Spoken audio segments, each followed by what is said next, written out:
TP. Jayarajan DC ബുക്സിന് വക്കീൽ notice അയച്ചു. താൻ അറിയാത്ത കാര്യങ്ങളാണ് ഇന്ന് പുറത്തു വന്നത്.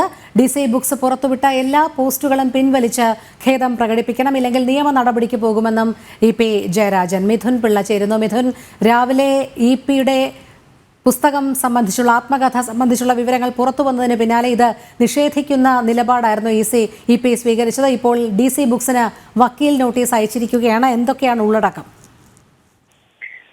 രോഹിണി, ഇന്ന് രാവിലെയോടുകൂടിയാണ് നമുക്കറിയാം ഇ.പി. ജയരാജന്റെ ആത്മകഥയുടെ ഭാഗം എന്ന നിലയിൽ ഒരുപാട് കാര്യങ്ങൾ പുറത്തു വരികയും അത് CPM-ന് ഒന്നാകെ പ്രതിസന്ധി തീർക്കുകയും ചെയ്യുന്ന ഒരു സാഹചര്യം ഉണ്ടായിരുന്നു. അത് തൊട്ട് പിന്നാലെ അതിനെ തള്ളിപ്പറഞ്ഞുകൊണ്ട് ഇ.പി. ജയരാജൻ തന്നെ രംഗത്ത് വരികയും ചെയ്തതാണ്. അതിനുശേഷം വൈകിട്ട് മാധ്യമങ്ങളെ കണ്ട സമയത്ത് അദ്ദേഹം പറഞ്ഞിരുന്നു ഈ വിഷയവുമായി ബന്ധപ്പെട്ട നിയമ നടപടി സ്വീകരിക്കുമെന്ന്. അതിന്റെ ആദ്യപടിയായി ഡി.സി ബുക്സിന് നോട്ടീസ് അയക്കുകയാണ് ഇ.പി. ജയരാജൻ ചെയ്തിരിക്കുന്നത്. അതായത് ഇ.പി. ജയരാജനെ സമൂഹത്തിൽ അപമാനിക്കുന്ന രീതിയിൽ പെരുമാറി, മാത്രമല്ല ഡി.സി ബുക്സ് ഷെയർ ചെയ്ത എല്ലാ പോസ്റ്റുകളും ഡിലീറ്റ് ചെയ്തുകൊണ്ട് മാപ്പ് പറയണമെന്ന് ആവശ്യപ്പെട്ടുകൊണ്ടാണ് ഈ നോട്ടീസ് അയച്ചിരിക്കുന്നത്.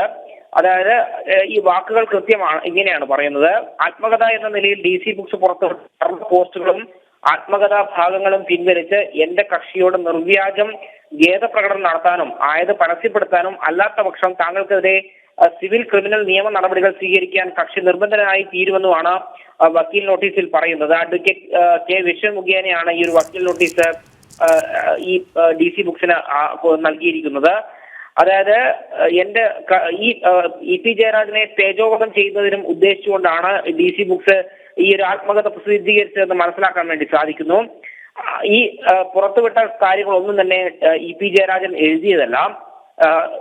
ഇ.പി. ജയരാജന്റെ അറിവോ സമ്മതമോ ഇല്ലാതെ ഈ ആത്മകഥയുടെ ഭാഗമെന്ന നിലയിൽ ചില PDF പുറത്തുവിട്ടത് കേരളത്തിൽ നടക്കുന്ന ഉപതെരഞ്ഞെടുപ്പ് മുന്നിൽ കണ്ട് രാഷ്ട്രീയ എതിരാളികൾക്ക് പ്രചരണായുധം നൽകുന്നതിന് വേണ്ടി കൂടിയാണ് എന്നും ഈ ഒരു വക്കീൽ നോട്ടീസിൽ പറയുന്നത്.